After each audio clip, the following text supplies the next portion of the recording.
సింగరేణిలో డిపెండెంట్ ఉద్యోగాలు వచ్చినటువంటి వాళ్ళందరికీ కూడా నిన్న గౌరవ ముఖ్యమంత్రి గారే స్వయంగా మరి ఉద్యోగ నియామక పత్రాలు ఇచ్చారని చెప్పడం జరిగింది. వాస్తవానికి ఇది ఎంత సిగ్గుచేటంటే డిపెండెంట్ ఉద్యోగాలు అనేటటువంటిది పోగొట్టిందే కాంగ్రెస్ పార్టీ.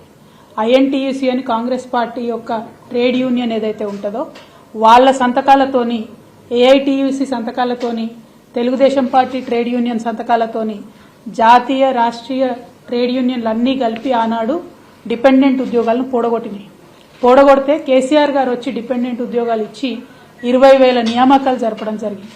ఆ 20,000 నియామకాలు జరిపినటువంటి సందర్భంలో ఎన్నడూ కూడా కేసీఆర్ గారు వెళ్ళి ఒక్క నియామక పత్రం కూడా ఇవ్వలేదు.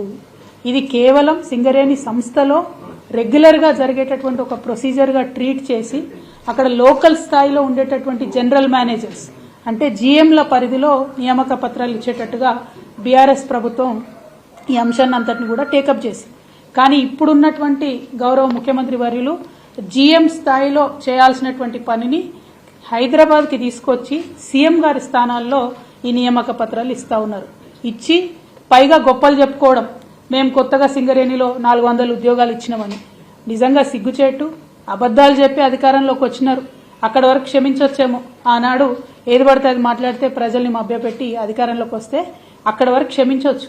కానీ అధికారంలోకి వచ్చినాకన్నా నిజం చెప్పండి సీఎం గారు, మీరు ఎందుకోసం ఈ నియామక పత్రాలు కేసీఆర్ గారి హయాంలో ఇచ్చినటువంటి డిపెండెంట్ ఉద్యోగాలను తీసుకొని నేనే ఇచ్చినా నేనే చేసినా అని అబద్దాలు చెప్పుకోవడం ఎందుకు?